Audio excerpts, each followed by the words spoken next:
আবার সেই ইডি সব জায়গায় আপনার ঘনিষ্ঠদের বাড়ি, আপনার সল্টলেকের অফিস, আপনার চার্টার্ড অ্যাকাউন্টের বাড়ি, এটা কি হচ্ছে দাদা? দেখুন, এটা তো আমি বলতে পারবো না। তার কারণ হচ্ছে ওরা প্রত্যেকবারই এটা করে।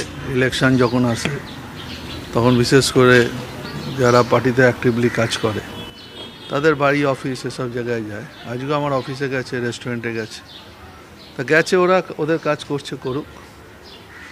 আর কি বলা যাবে ওদের? হ্যাঁ, নিতাইয়ের বাড়িতে গেছে। কেন, মানে আপনার অ্যাসোসিয়েটরাই বারবার এরকম ভাবে টার্গেট হচ্ছে কেন? সেটা ওরা বলতে পারবে, এই বলার উত্তর আমি কি করব। যেটা জানা যাচ্ছে যে সাউথ দমদম পৌরসভায় রিক্রুটমেন্টে যে অভিযোগ উঠেছে সেই নিয়ে, মানে রিক্রুটমেন্ট দুর্নীতি যে অভিযোগ উঠেছে সেই নিয়েই রেট। সে নিয়ে তো এর আগেও রেট হয়েছে, আমাদের বাড়িতেও তো এসছে, নিতাইয়ের বাড়িতেও গেছে, কিছু তো পাইনি ওরা। তারপরে আবার ইডি আসছে। এটা মনে হয়তো এটা টার্গেট করছে এই জায়গাটা, বিশেষ করে এই জায়গায় ওদের লোকজন কিছু নেই, আর রাজনৈতিকভাবে এটা আক্রমণ হচ্ছে।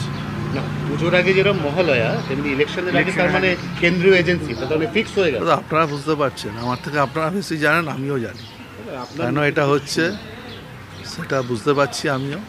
ঠিক আছে, ওদের কাজ ওরা করুক, মানে দুর্নীতিটা, ওদের কাজ ওরা করুক, আমাদের কাজ আমরা করব। দুর্নীতিটা যখন হয়েছিল তখন অভিযোগ আপনি ভাইস চেয়ারম্যান ছিলেন।